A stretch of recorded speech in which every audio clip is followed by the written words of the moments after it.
What's up, guys? I actually came across a situation here recently that probably gives me topics for like 4 or 5 conversations.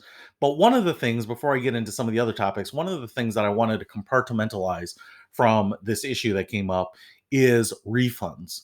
And I think you have to have a refund policy. And for those of you that are doing contracts, I would state it in there, and I would also decide. I know you need the money, and we all do, and we all need to put food on the table. But it's not like you have a product. It's not like you have inventory. It's not like you're producing something that you have raw goods and cost of services and stuff like that. So you're actually in a good place to be able to address the refund issue. You haven't paid vendors and all these other things. Um, but I think the reality is you have to have one. And it has to be fairly liberal, because I think you have to, one, embrace your own capabilities. You have to embrace what the limitations are that you have. And if you don't have that refund policy, what it makes us do, I think, is it makes us want to play outside of our curbs. It makes us want to move outside of our wheelhouse because we don't feel like there's any risk. There's only reward. And the problem with that is that people can get some pretty bad advice. They can get poor guidance. They can maybe see that you aren't an expert in an area that you're trying to be. And the other thing is, I think it's just a standard practice, especially for online stuff. I took a couple online courses recently, one about YouTube and video creation, and I took one about some finance education and things like this. And because most of these were just instructor led over the web, there was nothing physical that I got out from it, some electronic resources and things like that.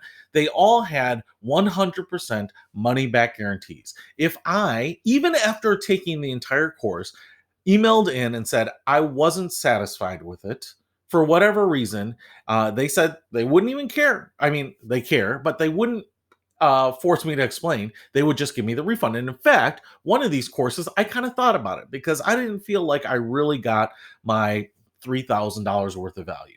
I think I got value, but I didn't get my $3,000 worth of value.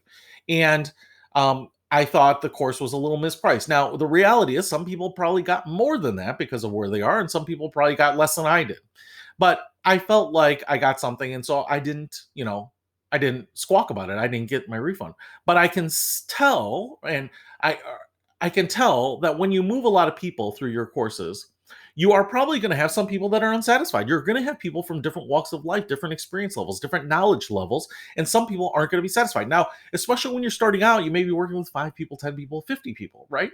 And the numbers just might be that you're not going to get people that are dissatisfied. But it's the law of large numbers, right? Now, when you get to your 1,000th client or 1,500th client, will you have someone who's dissatisfied? Will you have someone that's needs to be fired? Will you have someone that's firing you? I think so.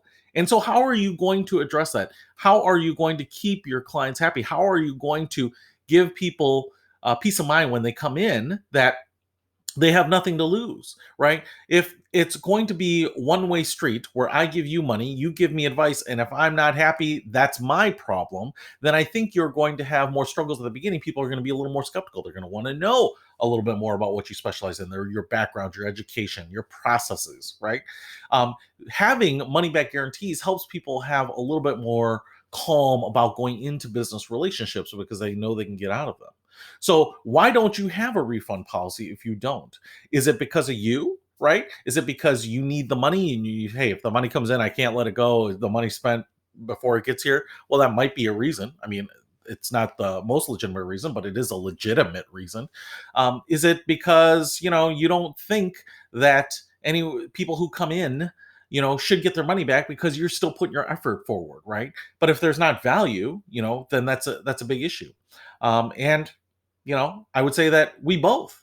The client doesn't know exactly what I have to offer, and I don't know exactly what the client's uh, entirety of the problems are. So, there's going to be some fact finding, right? Some people have a free first session. I do believe in that free first session because it's more of an interview for both of you.